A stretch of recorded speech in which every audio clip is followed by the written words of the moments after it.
Hi, everyone, and welcome to Think in English podcast. I'm Anna, and today we'll talk about something that's a huge part of our everyday lives, technology. This episode is about how technology changes the way we work, communicate, and even think. And of course, as always, it's a great chance for you to listen, learn new words, and start thinking in English. Hi, Anna. Thanks for having me. It's great to be here. I love this topic because technology is everywhere, in our pockets, on our desks, even in our homes. It shapes how we live, often without us realizing it. Exactly. Sometimes I feel like we can't even imagine life without it anymore. The phone, the laptop, the internet, they've become almost like an extension of our body. Yes, that's true. We wake up with our phones, we fall asleep scrolling through them. It's both fascinating and a little bit scary. Right. Let's start with the positive side. What are some of the biggest benefits technology has brought to our lives? Well, first of all, communication. We can talk to anyone, anywhere, in seconds. Think about how amazing that is. 50 years ago, people had to write letters and wait for weeks. Now, you can have a video call with someone across the planet instantly. That's true. I remember when my grandparents used to say, we only had one phone in the whole house. Now, everyone has a personal phone, even kids. Exactly. And not just communication, education, too. Thanks to technology, you can learn almost anything online. YouTube, podcasts, e-learning platforms, the world has become one giant classroom. That's one of my favorite parts, honestly. I love the fact that someone can learn English just by listening to a podcast like this. It's so democratic.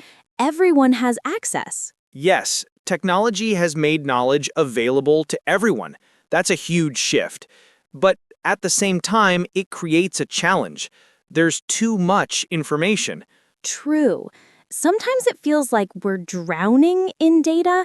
Emails, notifications, updates, social media. It never stops. Exactly. That's what I call information overload. We receive more input in one day than our grandparents did in a month. Our brains weren't designed for that level of constant stimulation. That's interesting. So you think that's why so many people feel anxious or distracted nowadays? Yes, absolutely. When your brain is always processing new information, it doesn't get time to rest. It's like keeping your computer running with 50 tabs open. Eventually, it slows down. That's such a good metaphor. I can totally relate. Sometimes I feel like I have too many tabs open, both on my screen and in my head. That's a modern problem for sure. But the key is awareness, knowing when to disconnect. Right. And that's not easy because we're addicted to technology in a way. Every ping or notification gives us a tiny shot of dopamine, that little reward in our brain. Exactly. That's what many apps are designed to do, to keep you scrolling, watching, liking, clicking. It's called the attention economy. Your attention has become a product. Wow, that's powerful. The attention economy. So we're basically paying with our time and focus, not just our money. Exactly. And that's why digital balance is so important. It's not about quitting technology, it's about using it consciously. I love that idea. Use it consciously. Because technology itself isn't bad. It depends on how we use it, right? Yes, exactly. A smartphone can be your best tool or your biggest distraction. It can teach you a language or it can waste your entire evening. That's so true. I think everyone listening can relate to that. Definitely. We've all promised ourselves just 5 more minutes. And then, suddenly, it's midnight. So, what's your advice for people who want to find that balance, to use technology but not be controlled by it? Start by tracking your screen time. Most phones show you how many hours you spend online. When people see that number, sometimes 6, 7, 8 hours a day, they're shocked. That awareness alone changes behavior. That's so true. When I saw my daily screen time, I felt guilty. It made me rethink how I use my phone. Exactly. Then you can create digital rules. For example, no phone during meals, no screens 1 hour before bed, or turning off notifications for apps that don't matter. I like that. Digital rules. It's like setting boundaries for your online life, just like you would in real life. Yes, and it makes a huge difference. For instance, I always put my phone on Do Not Disturb when I'm working. I get more done in half the time. That's a great tip. I'll try that. So basically, it's about being intentional, using technology to improve your life, not to escape it. Exactly. Technology should serve you, not control you. I love that line. We should put that on a t-shirt. Technology should serve you, not control you. Absolutely. And that's the heart of this conversation. It's not about rejecting modern life, it's about using it wisely. Perfectly said. Now let's talk about how technology influences our relationships and mental health, because I think this is one of the biggest topics today. Yes, definitely. Technology connects us, but it also separates us sometimes. It's a double-edged sword. That's true. You can message your best friend across the world, but you might ignore the person sitting right next to you. Exactly. And that's what I call the illusion of connection. We're constantly connected online, but often disconnected in real life. That's so true. I've seen families in restaurants.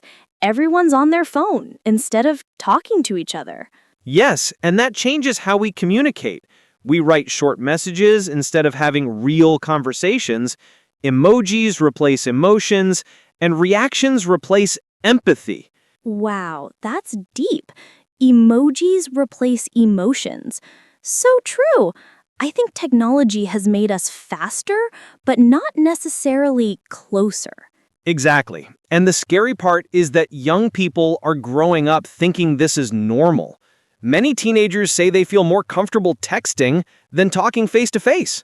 That's sad because human interaction teaches us empathy, patience, and understanding, things that don't exist in a text message. Yes. The tone, the facial expression, the pauses, all those small details are what make real communication human. And I guess that's why social media can make people feel lonely, even though they're connected. Exactly. You see other people's highlight reels, perfect pictures, happy lives, and start comparing yourself. It can lower self-esteem and cause anxiety. Right. I've heard the term comparison trap. That's exactly what it is. Yes, the comparison trap, one of the biggest psychological effects of social media. It tricks us into thinking everyone else is doing better. So, how do we escape that trap? I mean, it's not realistic to delete all social media. No, of course not. The key is to curate your digital space. Follow people who inspire you, not those who make you feel worse. That's a great tip. So basically, be intentional with what you consume. Exactly. It's like a diet, but for your mind. Choose healthy content instead of junk content. I love that comparison. A digital diet. I think I'll borrow that phrase. Please do. It's actually a good way to think about it. We feed our minds every day with what we watch, read, and listen to, so we should choose carefully.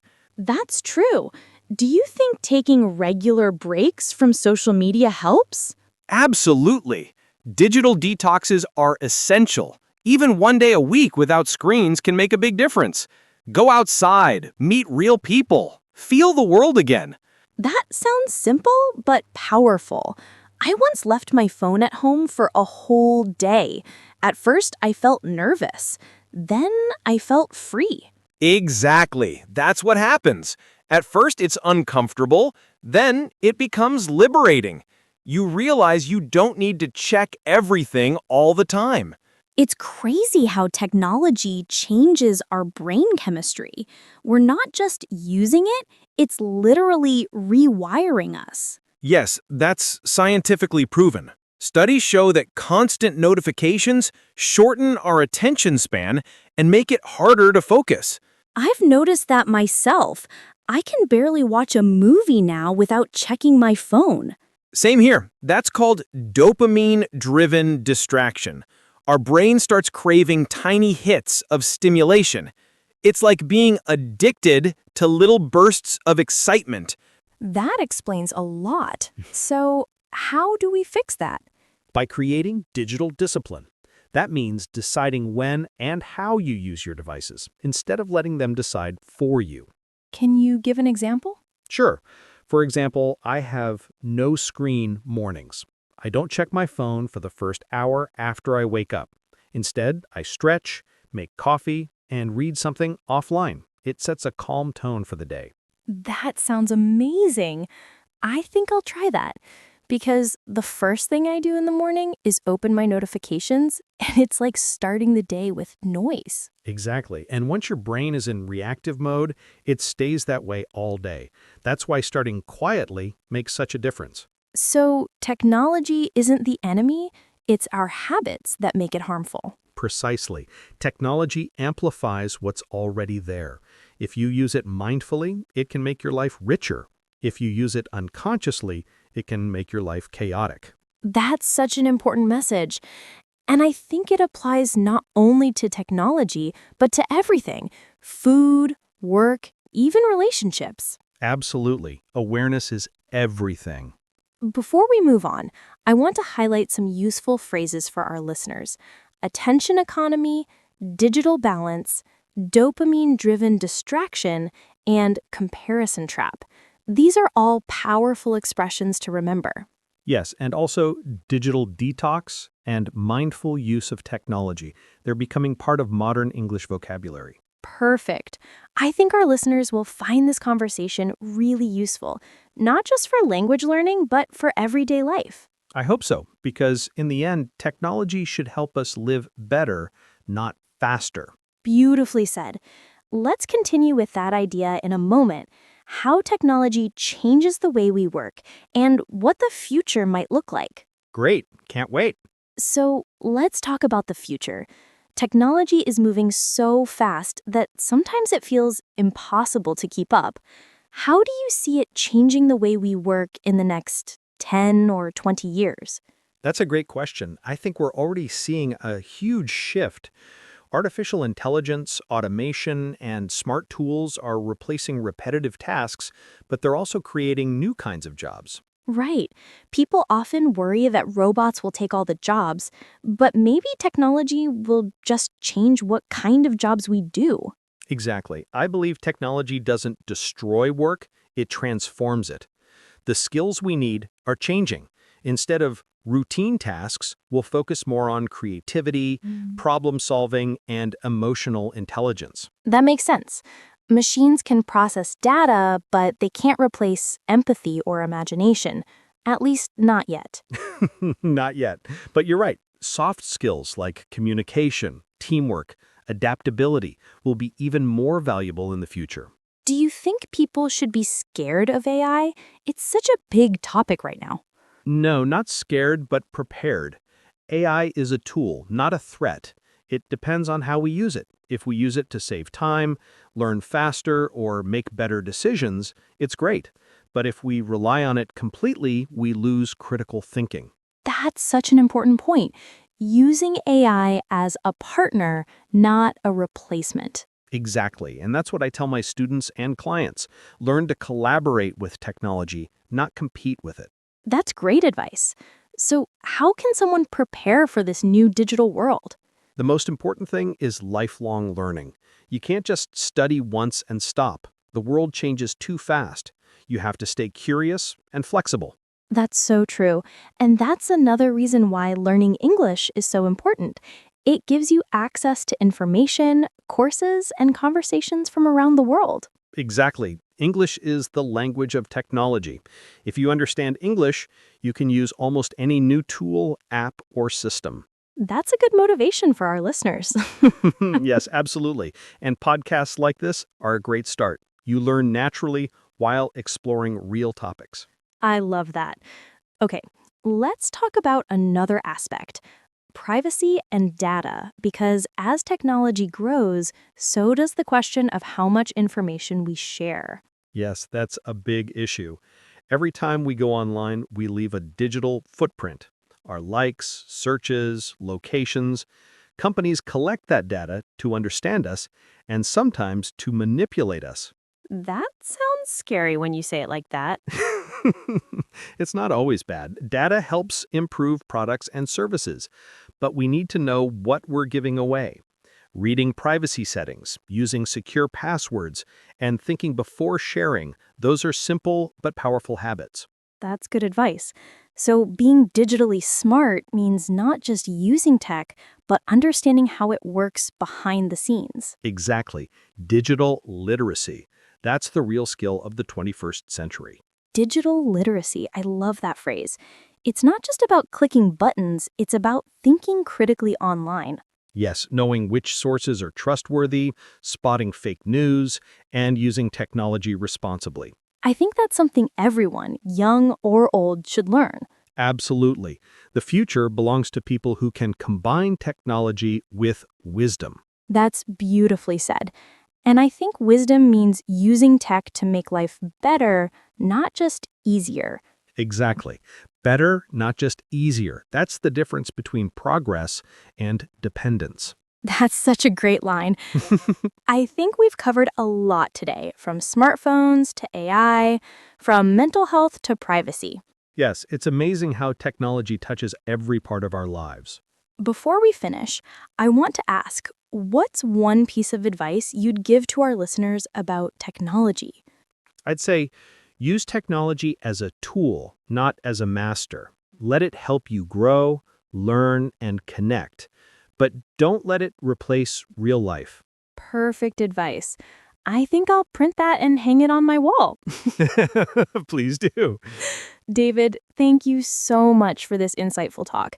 I think our listeners will not only learn new English words, but also rethink their relationship with technology.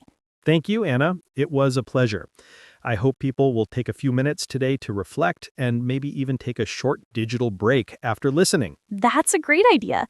And to everyone listening, remember, the goal of this podcast is to help you learn English naturally while exploring real topics that matter. Yes, listen, think, and keep growing. Exactly. Stay curious, stay balanced, and keep thinking in English. Bye, everyone.